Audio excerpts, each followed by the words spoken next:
Today we're going to meet Molly Cazee. Molly and her husband Dale have been here at Epworth for about 3 years. She is a neighbor of mine, and I thought I knew her, but I've learned so many more interesting things about Molly as I've talked with her these last few days. Today I want you to meet the Molly who has such an interesting background. So let's begin with where it all began. Molly, where were you born and where did you grow up? I was born in Amarillo, Texas, but moved to Pampa when I was very small, so I grew up in Pampa, Texas. Grade school, high school, etc. Okay. And you met your husband right out of high school. Yes, well, in fact, I was engaged 6 months, before I graduated. And then right after graduation, we did get married. And your husband was in the Air Force. Right. Where did you live? Well, when we lived in Sacramento, California, he was stationed out at Mather Air Force Base for 2 years. And then when that came up, or the end of his tour, well, we went back to Texas. We did not like California. Did you go back to Pampa?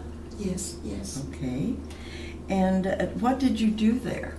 What were you doing? What was your... Well, we were raising a family. Okay. Right, When we had one daughter in California, and then a son was born shortly after we arrived back in Pampa. And so I had 2 children there. Okay. And he worked, and I took care of the kids. Okay. And part of your husband's career took you to Arizona. Oh, yes. And that was interesting. Tell me about that part of Arizona where you lived. Well, he was working with Cazee, and they built a helium plant out there, and went to Navajo, Arizona, which is a mile-high desert country out in the middle of nowhere then, at that time, right off of I-40. And we were there almost 10 years.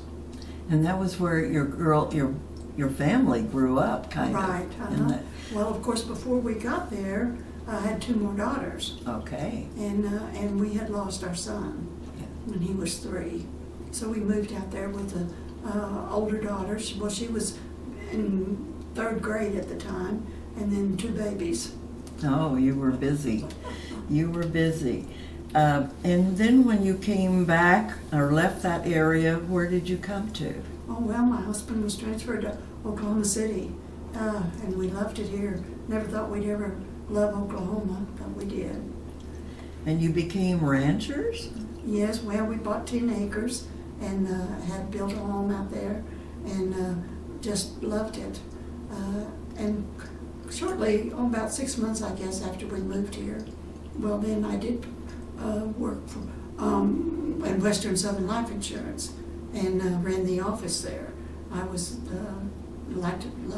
loved it. You did some other jobs too. Can you tell us about those? Well, I was working for the insurance company for a little over, probably about 12 years, and then they closed that office. So all of a sudden I was a homemaker again, and well, 2 or 3 years was enough of that for me. I needed something else to do, so I went to work for General Motors Acceptance Corporation in Edmond, and then I worked there about 3 years, and then my husband had decided that he wanted to open a business for himself, and he started to open the mail room, which where we shipped UPS and private mailboxes, did a lot of retail. Just before we were going to open, Cazee called my husband back to work, and he had been laid off before then. And they called him back to work on a daytime basis.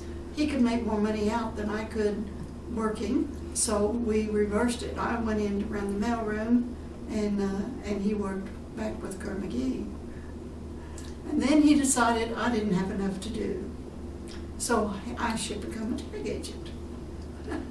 And I went through the necessary portals and did become an Oklahoma tag agent. And so I ran 2 offices. All of a sudden, after all those years of being a homemaker, I was running businesses. Was that in the village here? Yes, right in the village. Because I've heard people brag about your tag agency. Very interesting. So you lost your husband and you were kind of lost yourself for a while. That's And right. tell me about taking up with square dancing. Why did you take square dancing? Well, several years before my husband died, we had talked about taking lessons, and that we thought that would be a fun thing to do. But because of we couldn't at the time. So after he passed, I had a friend that said, "Well, they're giving lessons. You should come," and I did, and I loved it. And of course, that's where I met Dale. He had been a square dancer for probably 30 years, and the dancers that had been square dancers for a long time, when someone new came in, well, they became angels. They would help the new ones in the clubs after we'd gone through lessons, and we became friends and dated and decided we wanted to marry, which we did. We've been very happy. Very good. That's an interesting story, I think. Tell me about, you and Dale did a lot of traveling during your marriage with Dale. You have traveled a lot. Do you have a favorite? Well, probably 2 or 3 places. Of course, we flew to Hawaii and stayed there for a week or so and enjoyed that thoroughly. But I guess, and then we did a trip to Alaska, which a cruise, and we drove up there to Seattle and then did the cruise, and I really enjoyed that. But I guess probably my favorite place would be to Niagara Falls. I just thought that was absolutely wonderful. I know you told me everybody should go to Niagara Falls. I think so. Yes. Tell me, when did you start this quilting or sewing phase that you've been in? I guess when I was a child, Mother was a seamstress, made all of our clothes, and I loved it. She taught me to sew, and of course I started out with doll clothes and pajamas and progressed to making my own clothes. And then I just always, all through the years, did sew.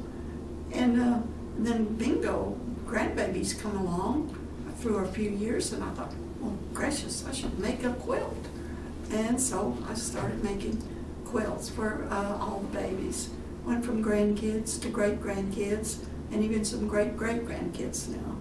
And I have loved it. Have you kept track of how many you've made at this point?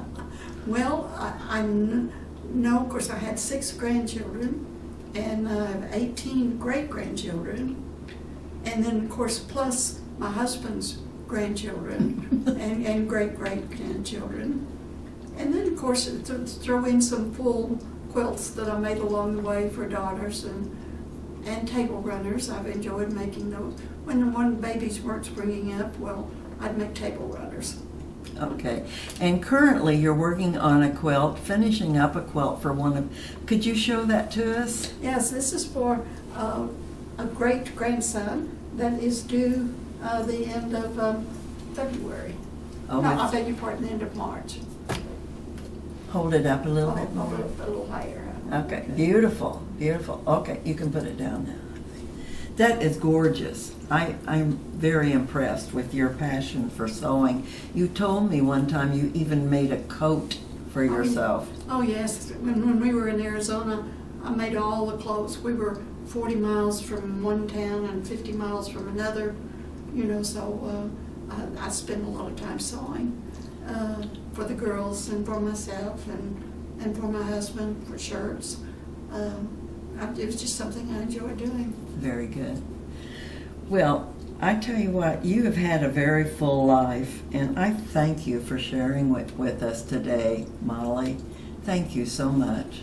Well, you're welcome. I've enjoyed it here at Epworth.